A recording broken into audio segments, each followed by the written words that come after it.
obviously we've had a decent structural failure in the bow area today. It wasn't extreme. I mean, the waves were quite big, but Barcelona will have decent sized waves, probably 15 to 20 knots, no more. I mean, it's really early to say what actually happened, but in the start, I lost the rudder. They're in LEQ12 mode at the moment. Manual control, lost the rudder, stuffed it pretty deep, but it happens. And then it rounded up, and it looks like, just in the initial discussion with the designers, that basically the deck is creased, and then the side load on the compression of the starboard side has allowed the bow to come around as well and crush that. So, you know, who knows? But it could be just we need to put another ring frame in the front or in the bow area just to strengthen that whole area up. I think that the knock-on effect is this is obviously going to need a new bow, but there's Ineos's boat which is delivered, so that's going to have a bit of a retro.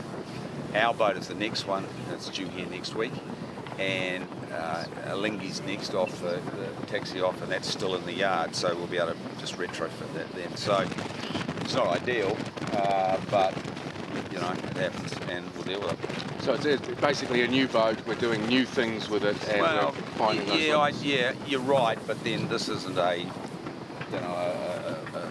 how do I fell off the deck, you know, this is a decent structural failure, so I don't think we're doing anything with it extreme at all, although it was, you know, we were pushing it. It was a good crash. Yeah, it was a good crash, and you know, you guys were struggling to keep up with the chase boat, so it was pretty decent waves, but you know, that's what we'll get, and a boat should be able to handle that stuff. It's just that's how it works, you know.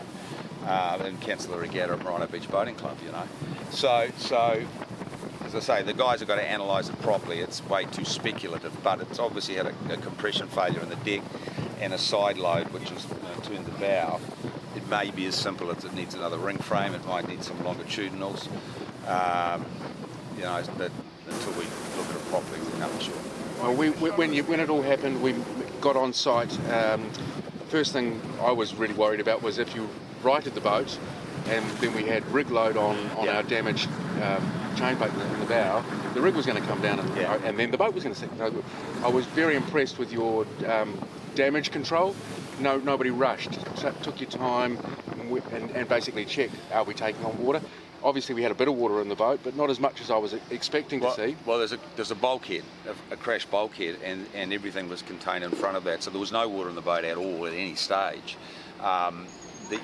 Losing the forestay and then losing the rig was definitely something we had to consider, and therefore we just ran the man line down, put a hole through the deck and tied it below. So, and the boat's happy sitting on its side like that. So yeah, I was just saying to Curly on the way in, that was a very controlled environment. The guys that just know what they're doing, and we just got on with it. So at no time was the boat in any real, at first you're not quite sure until you know that it's contained in front of the watertight bulkhead, but the boat was never in any danger at any time. Fantastic. Grant, thank you very much.